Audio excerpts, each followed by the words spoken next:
Dear students, good morning to you all. I am Vinod Kumar, the English teacher of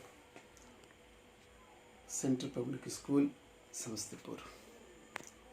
I am going to teach you today the poem Dust of Snow of your latest book, First Flight of Class 10. This is the first chapter of the book, and it is very important because it is short but having very profound meaning.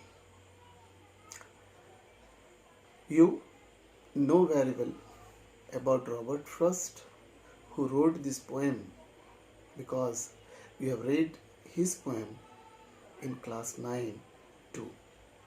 The poem is Road Not Taken. But today in class 10 you will have to read the poem Dust of Snow.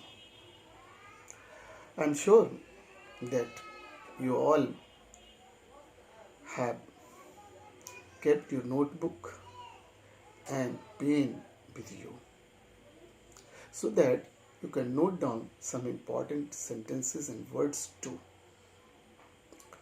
Dear students, understanding a poem is not like the understanding of prose.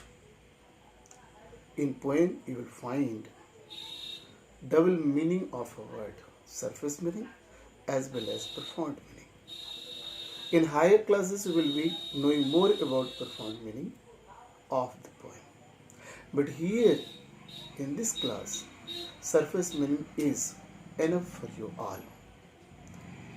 The poet Robert Frost was a great poet of America, and he was compared with important poets of nature, especially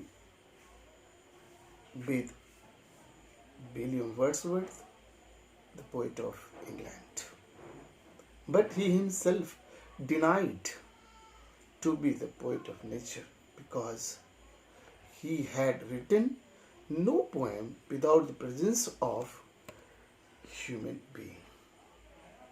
His important poems are Stopping by Woods in a Snowing Evening, Bending Wall, A Roadside Stand, which we will be reading in class 12th.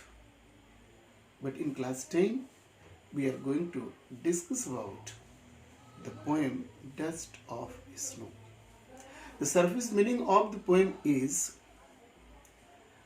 once the poet was sitting under a tree, and the branches of the tree were full of snow because it was the autumn season.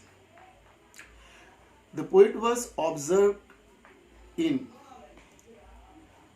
his thinking. He was so absorbed in his thinking that he couldn't feel how the time passes. And most of the time of his day he passed sitting under the tree. But suddenly a crow shook the branch of a tree, either by flying away from there or by sitting on it or jumping from one branch to another. So the result was that the powder of snow fell on the poet, and his line of thinking was interrupted. The poet felt that most of the time he passed in thinking of with sadness and regret. He became very sad. But the crow saved some of the time of his day. He's he gave here the message that we think and we did not know the importance of time for our life. By the way, we must know now about the structure of the poem. The poem has been written in 8 lines in 2 stanzas, but strangely it is of one sentence with the rhyming pattern A B A B, and its message is very profound. The poet has used one compound word, hemlock tree. Actually, the meaning of hemlock tree is different from the meaning given in your book, though it is not quite different, it is similar to it. Literally, hemlock means a plant of which flower is used for making poison. And here in your textbook, meaning has been given poison tree. Poison trees is not possible to find, and fruit can be poisonous, not tree. Plant can be poisonous. Plants, flowers can be poisonous, but not tree. So, second word it is root. This word is the past tense of the verb rue. It is very old word, and nowadays it is used in literature with the meaning to think of with sadness or regret. By the way, I think this simple poem must be understood by you all,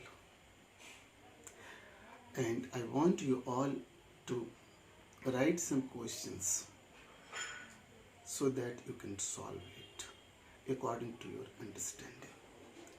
I will read one question 2 times. Please be attentive and write down. First question. Where was the poet sitting and what was he doing?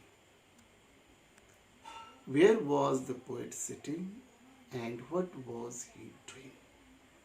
Second question.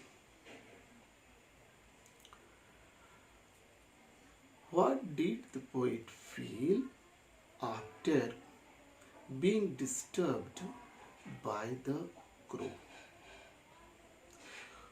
Whether he became happy or sad. What was the third question? It is, what was the poet's mood before the